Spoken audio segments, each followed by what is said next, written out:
Caribbean সাগরে একটি boat নিয়ে একটি পরিবার যখন ঘুরতে যায় আর ওদের মধ্যে থেকে জুলিয়া পানিতে সুইমিং করতে নামে। আরাম করার সময় সে অল্প ব্যতিক্রম অনুভব করে আর আশপাশ কিছু দেখতে না পেয়ে সে ভাবে তার এটা মনের ভ্রম। কিছু সময় পর আবার এরকম অনুভব হয়। এইবারও সে কোনো দেখতে পায় না, কিন্তু তার মনে অল্প ভয় এসে যায় আর সাঁতার কেটে বোটের দিকে যেতে লাগে। আর তখনই তার পায়ে কে জানি ধরে টানতে লাগে আর সে সহায়ের জন্য জোরে জোরে চিল্লাতে লাগে। তার মেয়ে কেসি কানে ইয়ারফোন লাগিয়ে মিউজিক শুনতে থাকে, যার জন্য সে কিচ্ছু শুনতে পায় না। তার স্বামী টম আর ছেলে বেন মাছ ধরতে থাকে। জুলিয়া পানির উপরে টিকে থাকার জন্য চেষ্টা করতে লাগে, কিন্তু মুখে পানি যাওয়ার কারণে সে জোরে চিল্লাতেও পারে না। কিছু সময় পর টম অনুভব করে যে সে অনেক সময় ধরে জুলিয়াকে দেখছে না। সে তাকে বোটের মধ্যে এদিক এদিক খুঁজে, এরপর তার ওয়াইফকে বিপদে পড়তে দেখে। সে তার বাচ্চাদেরকে ডাকে আর বোটকে আগের দিকে নিয়ে যায়। এরপর সে পানিতে ঝাঁপিয়ে পড়ে। সে জুলিয়াকে সামলায় আর বোটের দিকে নিয়ে আসতে লাগে। এরপর ওরা সবাই মিলে জুলিয়াকে উপরে নিয়ে আসে। রাত্রে সবাই মিলে বেনের জন্মদিন উদযাপন করে। কেসিকে তার বয়ফ্রেন্ডে কল করে তো সে ল্যাপটপ নিয়ে বাইরে চলে যায়। ভিডিও কলে তার বয়ফ্রেন্ডে দেখায় পুরো শহর কালো মেঘে ঘিরে ধরছে। কল ক্রেশ হয়ে ফ্রিজ হয়ে যায়। কেসি এই ব্যাপারটা তার পরিবারের সামনে এসে বলে, কিন্তু টম বলে হয়তো জমিন থেকে অনেক দূর এসে যাওয়ার কারণে সিগন্যাল কমজোর হয়ে গিয়েছে। আর তখনই ওরা একটি আওয়াজ শুনতে পায়, আর আওয়াজ শুনে সবাই যখন বের হয়ে আসে তখন ওরা দেখতে পায় বিল মাছের একটি দল যাচ্ছে। টমে বুঝায় বিল মাছের সবসময় পৃথিবীর ম্যাগনেটিক ফিল্ডকে ফলো করে, কিন্তু যখন তুফান আসে তখন ওরা কনফিউজ হয়ে যায়। আচানক বোট জোরে কেঁপে যায়, যার ফলে বিন পড়ে যায়। আর টমের চিন্তা লেগে যায় যদি বোর্ডের কোনো ক্ষতি হয়ে থাকে। সেই জন্য সে ড্রাইভ করে নিচে চেক করার জন্য চলে যায়। এরপর সে ঘুরে উপরে চলে আসে, কিন্তু তার কাঁধে চোট লেগে যায়। আর জুলিয়া জলদি করে তার জখম ছিলিয়ে দেয়। আর টম বলে তার পানিতে এমন লেগেছিল যে তার পিছনে অনেক বড় জন্তু ছিল। আর যখন সে ঘুরে দেখছিল তখন প্রপেলার দিয়ে কেটে গিয়েছিল। আর সে বলে যেটাই ছিল অনেক বড় ছিল। টমে বুডের অনেক ক্ষতি হয়ে যাওয়া দেখতে পেয়েছিল, সেই জন্য সে সহায় ডাকার কথা ভেবেছিল। জুলিয়া বারবার রেডিওতে কন্ট্যাক্ট করার চেষ্টা করছিল, আর ওইদিকে কেসি মোবাইলের টাওয়ার খুঁজছিল, কিন্তু কোনো কাম হচ্ছিল না। কিছু সময় পর বোট পুরোপুরি বন্ধ হয়ে যায় আর সমুদ্রের মাঝে আটকে যায়। জুলিয়া রেডিওতে একটি আওয়াজ শুনতে পায়, কিন্তু আওয়াজ এত খারাপ ছিল যে ওরা কিচ্ছু বুঝতে পারছিল না। টম পরিবারকে বলে মাত্র 4 দিনের খানা বাকি আছে, তো আমাদেরকে একটি মাছ ধরা নাও খুঁজতে হবে। এরপর আচানক রাডারে কিছু ডিটেক্ট হয় আর পুরো পরিবার একটি আজব শব্দ শুনতে পায়। আর এটা শুনে সবাই বের হয়ে আসে আর দেখতে পায় অনেকগুলো উল্কাপিণ্ড জমিনে পড়ছে। আর যেখানে যেখানে উল্কাপিণ্ড পড়ে সেখানে অনেক বড় বড় ধামাকা হয়। আর একটি উল্কাপিণ্ড ওদের পাশে পানিতে পড়ে, আর এটা দেখে টম বুটকে চালানোর চেষ্টা করে। বুট কোনো মতে চলতে লাগে, কিন্তু তখনই আরেকটি উল্কাপিণ্ড এসে ওদের একেবারে কাছে এসে হিট করে। আর ভয়ে সবাই একসাথে জড়িয়ে পড়ে। আর তখন টমে বুঝতে পারে এগুলো উল্কাপিণ্ড নয়, এগুলো হলো স্যাটেলাইট। আর তখন এই বেন দেখতে পায় যে বোট থেকে ধোঁয়া বের হচ্ছে। টম চেক করে আর বুঝতে পারে যে বোট পুরোপুরি খারাপ হয়ে গিয়েছে। আর জোরে বাতাস আসার জন্য সবাই বোটে গিয়ে লুকিয়ে যায়, আর এটা চেক করতে পারেনি যে কম্পাস অনেক স্পিডে ঘুরছে। বোট অনেক জোরে জোরে লড়তে লাগে, যার জন্য বেন আবার পড়ে যায়। সমুদ্রের ঢেউ অনেক জোরে জোরে বোটের সাথে খুন্দা খায়, আর টম অনেক চেষ্টা করে বাইরে গিয়ে লাইফ জ্যাকেট নিয়ে আসে। তখনই লাইট চলে যায় আর টম পাওয়ার বক্সের সুইচ টিপার সাথে সাথে আবার ফ্লাইট এসে যায়। আর তখন টম নোটিস করে যে জুলিয়ার নাক থেকে রক্ত বের হচ্ছে। আর জুলিয়ার মাথা ঘুরতে লাগে, চক্কর আসতে লাগে, আর ওদিকে কেসিও উল্টি করতে লাগে। আচানক আরও একটি জোরে তুফান এসে যায়। জুলিয়ার দরজা বন্ধ করার চেষ্টা করে, কিন্তু একটি হ্যাজ খুলে যায়, যার জন্য বাতাসে দরজা খিড়কি ভাঙতে লাগে। টম একটি ফ্লেয়ার জ্বালায় আর কিছু সময় পর পুরো আন্ধার হয়ে যায়। আর পরের দিন সকালে যখন ওরা উঠে তখন ওরা ভাবে তুফান থেকে ওরা বেঁচে গিয়েছে। আর যখন ওরা বের হয়ে বাইরে আসে তখন ওরা দেখতে পায় যে সমুদ্রের পানি গায়েব হয়ে গিয়েছে আর বোট জমিনে আটকে আছে। এটা দেখে ওরা একদম শকড হয়ে যায়। কেসি মোবাইলের সিগন্যাল খুঁজে, কিন্তু কোনো সিগন্যাল থাকে না। আর বেন দুটা মরা কাঁকড়া দিয়ে খেলতে থাকে। টম কম্পাস চেক করে আর দেখতে পায় ওরা উল্টা হয়ে গিয়েছে। আর এরকম অবস্থা গত 7 লাখ বছর আগে হয়েছিল। কেসি ভাবতে লাগে হয়তো তার বয়ফ্রেন্ড মরে গিয়েছে, সেই জন্য সে ভেঙে পড়ে। জুলিয়া তাকে বোঝানোর চেষ্টা করে, কিন্তু সে তাকে দূর করে দেয়। জুলিয়া আর টম বেঁচে থাকা সাপ্লাইগুলো দেখতে লাগে। বেন তার বার্থডে বেলুনগুলো পাথরে বেঁধে ছেড়ে দেয়, তাকে বেঁচে থাকা কোনো সার্ভাইভার এটা দেখতে পারে। আর টম এবার রেডিওতে একজন মানুষের সাথে কন্ট্যাক্ট করতে সক্ষম হয়, যার নাম ছিল নাও। আর সে একজন সাবমেরিনের ক্যাপ্টেন ছিল, আর তার সাবমেরিনও জমিতে আটকে গিয়েছিল। সে কনফার্ম করতে পারে যে ম্যাগনেটিক পুল রিভার্স হয়ে গিয়েছে। যার জন্য সমুদ্র সরে গিয়েছে আর জমিন ডুবে গিয়েছে। আর ওদিকে নাওয়া বলে সে এখন পর্যন্ত আর কোনো সার্ভাইভার দেখছে না। সে এটাও বলে পোল আবার রিভার্স হবে, হয়তো 1 সপ্তাহ পর আবার সমুদ্র ফিরে আসবে। সে পরিবারটাকে এটাও বলে যত সম্ভব উপরে চলে যাও, কেননা যখন পানি আসবে এটা অনেক ভয়ানক হবে। সে ওদেরকে বলে তার সাথীরা ক্রেশে মারা গিয়েছে আর সাবমেরিনে মাত্র 3 জনের জায়গা আছে। জুলিয়া বলে প্লিজ দয়া করে আমাদের ছেলে মেয়েকে বাঁচাও। সে ওদেরকে কোন অর্ডিনেন্স দিয়ে দেয়। টম ক্যালকুলেট করে যে সাবমেরিন পর্যন্ত যাইতে 2-3 দিন সময় লাগতে পারে। টম তার ফ্যামিলিকে বলে আজকের রাত আরাম করো, কাল সকালে আমরা বের হব। পরের দিন সবাই সামান প্যাক করতে লাগে আর তখন টম কিছু লড়তে দেখতে পায়। আর টম দেখতে পায় একটা ল্যাংড়া মানুষ আসছে যার হাতে হারপুন ছিল আর সাথে একটি কুত্তাও ছিল। আর কুত্তা অনেক ভুগতেছিল। টম তার পাশে যায় আর তাকে একটি পানির বোতল দেয়, কিন্তু সেই মানুষটা এমন ভাষা বলে যেটা টম কিচ্ছু বুঝতে পারে না। আর পানি পান করে সেই মানুষটা টমের মাথায় বোতল দিয়ে মেরে দেয় আর মুখে জোরে লাত মারে। এরপর সেই মানুষটা টমের পেটে হারপুন ঢুকিয়ে দেয় আর টম ধরপড় করতে থাকে আর কিছুক্ষণ পর সেই মানুষটা টমের গলাও কেটে দেয়। এরপর সেই মানুষটা জুলিয়াকেও দৌড়াতে লাগে আর তাকে লক্ষ্য করে হারপুন নিক্ষেপ করে, যার ভাবে জুলিয়ার কান্দে জখম লেগে যায় আর সে কোনো মতে বোর্ডের ভিতরে চলে যায়। এরপর সে দরজা লক করে দেয়, কেসি আর বিন সুপার ভিতরে লুকিয়ে যায়। জুলিয়া ওদেরকে ফ্লায়ার গান দেয় আর সে নিজে একটি চাকু নিয়ে বাথরুমে চলে যায়। সেই মানুষটায় দরজায় জোরে জোরে ধাক্কা দিতে লাগে আর অবশেষে সে ভিতরে চলে আসে। প্রথমে সে অল্প খানা উঠে নেয়, এরপর সে বোর্ডে এদিকে দিয়ে খুঁজতে লাগে।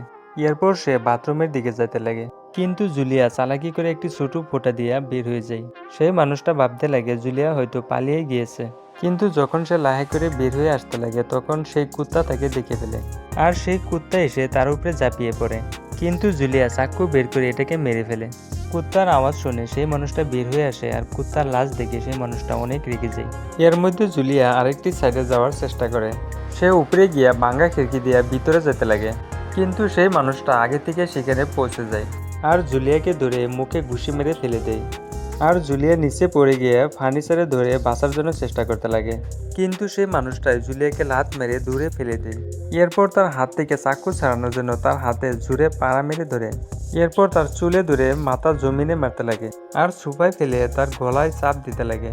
তার ছেলে মেয়ে এসব দেখতে থাকে আর এরপর কেসি বের হয়ে ফ্লেয়ার গান চালায় দেয়, যেটা সিধা গিয়ে সেই মানুষটার গায়ে লেগে যায়। তার গায়ে আগুন লেগে যায়, যেটা বুটেও ফেলতে লাগে। ছেলে মেয়ে পলাতে লাগে, কিন্তু জুলিয়া আবার ফিরে এসে সে তাকে একটি লাত মারে। এরপর বেক আর মেয়ে উঠে সেখান থেকে পালাতে লাগে।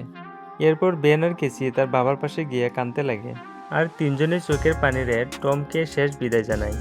আর তখনই সেই মানুষটা বুট থেকে আবার ফিরে আসতে লাগে আর এরপর ওরা এখান থেকে পালাতে লাগে। আর কিছুক্ষণ পর বুটে একটি বড় ধামাকা হয়।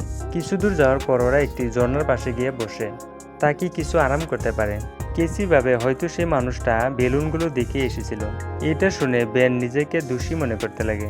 জুলিয়া তাকে বোঝায় এর মধ্যে তোমার কোনো দোষ নাই আর সবাইকে আগে যেতে বলে, কেননা সেই সাইকো মানুষটা এখন পর্যন্ত ওদের পিছা করতেছিল। এরপর ওরা এখান থেকে আগে যেতে লাগে। কিছু দূর যাওয়ার পর একটি ক্র্যাশ হওয়া প্লেন দেখতে পায়। এর ভিতরে কিছু লড়চড় হওয়া দেখে ওরা ভয় পেয়ে যায়, কিন্তু ওরা দেখতে পায় এখানে শুধু কিছু পাখি ছিল। এরপর ওরা এখানে রাত কাটানোর প্ল্যান করে। ওরা অল্প বিস্কুট শেয়ার করে নেয়। জুলিয়া টমের জ্যাকেটের পকেটে একটি ফ্যামিলি ফটো দেখতে পায়, যেটা দেখে তার মন ভেঙে যায়। কেসি জিজ্ঞাসা করে মাম আপনার আর পাপার ভালোবাসা কিভাবে হয়েছিল। জুলিয়া বলে টম হসপিটালে আমার একজন পেশেন্ট ছিল আর একদিন সে একটি ফুল আর একটি সুন্দর কবিতা লিখে আমাকে প্রপোজ করেছিল। আর রাত্রে কেসি একবার বাইরে আসে, তখন সেই মানুষটা এসে যায় আর কেসিকে ধরার চেষ্টা করে। আর তখনই জুলিয়া পিছন থেকে এসে তার উপরে ঝাঁপিয়ে পড়ে আর তাকে বারে বারে চাকু দিয়ে পাড় দিয়ে তাকে মেরে ফেলে। আর কেসি তার মাকে জড়িয়ে ধরে শান্ত করে। পরের দিন সকালে আবার ওরা এখান থেকে আগে যেতে লাগে। আর যখন ওরা ম্যাপ দেখতে লাগে তখন বিন অল্প আগে চলে যায়। জুলিয়া চিল্লাতে লাগে দাঁড়াও, কিন্তু সে গিয়ে পানি অল্প খেয়ে ফেলে। জুলিয়া তাকে টেনে উঠায় আর বোঝায় অজানা পানি খালে বেমার হতে পারে। আর ওদিকে রোদ অনেক বাড়তে লাগে, সেই জন্য ওরা মাথায় কাপড় বেঁধে নেয়। আর তখন বেনের মাথা ঘুরতে লাগে আর চক্কর আসতে লাগে। আর তখনই ওরা কিছু পুরনো চেয়ার পেয়ে যায়, যেগুলো দিয়ে জুলিয়া আর কেসি একটি টেম্পোরারি শেল্টার বানিয়ে নেয়। জুলিয়া বেনকে একটি ইঞ্জেকশন লাগাই দেয় আর রাত এখানে কাটানোর সিদ্ধান্ত নেয়। আর সকালে জুলিয়া একটি আজব শব্দ শুনে উঠে যায়। বাহিরে উঠে গিয়ে দেখে কাকড়ার একটি অনেক বড় দল ওদের দিকে আসছে। সে তৎক্ষণাৎ তার ছেলে মেয়েকে উঠিয়ে এখান থেকে পালাতে লাগে। আর যাইতে যাইতে ওরা একটি অনেক বড় কার্গো শিপ দেখতে পায় আর ওইখানে 3টি ক্রু মেম্বার জীবিত থাকে। একটি মহিলা ওদেরকে সহায় করতে চায় কিন্তু বাকি দুজনে মানা করে দেয়। আর তিনজনেই ফ্যামিলিটিকে বাইরে রেখে কন্টেনার লক করে দেয়। ওইদিকে ক্রেপস ওদের পাশে এসে যায়। জুলিয়া ছেলে মেয়েকে কন্টেনারের উপরে উঠায় আর যখন সে উঠতে লাগে তখন তার পায়ে ক্রেপস জুড়ে কামড়িয়ে দেয় আর তার ছেলে মেয়ে তাকে টেনে উপরে উঠায়। আর ওইদিকে কন্টেনারের একটি ফাঁকা দিয়ে অনেকগুলো ক্রেপস ভিতরে ঢুকে যায়। ক্রু মেম্বাররা ফায়ারিং শুরু করে দেয় কিন্তু এতগুলো ক্রেপস ওরা দুজনকে মেরে ফেলে। আরেকজন ক্রু মেম্বার ছাদের হোল অবধি পৌঁছে যায় কিন্তু তাকেও ক্রেপস টেনে ফেলে দেয় আর তাকেও মেরে ফেলে। এরপর জুলিয়া তার পায়ে পট্টি বেঁধে নেয় আর সে বেহুশ হয়ে যায়। আর কিছু সময় পর যখন সে উঠে তখন সে একটি বালির তুফানের মধ্যে নিজেকে একলা পায়। আর সে হতবাক হয়ে তার ছেলে মেয়েকে খুঁজতে লাগে। সে সেখান থেকে কিছু হাতিয়ার উঠে নেয় আর জোরে জোরে চিল্লাতে লাগে। কেসি আওয়াজ শুনে দৌড়ে আসে আর বলে সে সহায়ের জন্য গিয়েছিল কিন্তু সে কাউকে পাইছিল না। এরপর ওরা বেনের সাথে মিলে আর একটি খোলা কন্টেনার পেয়ে যায় যেটা তুফান শেষ হওয়া পর্যন্ত থাকতে পারবে। তুফান শেষ হওয়ার পর ওরা আরেকটি কন্টেনার পায় যেটা অনেকগুলো পানি বোতল ছিল। বডি চেক করা তো ওরা একটি রেডিও আর একটি পিস্তলও পায়। জুলিয়া নাওয়ের সাথে কন্ট্যাক্ট করে আর বলে ম্যাপ হারিয়ে গিয়েছে। আর নাওয়ে বলে ওদের উপরে আর্তপটে হামলা করেছে।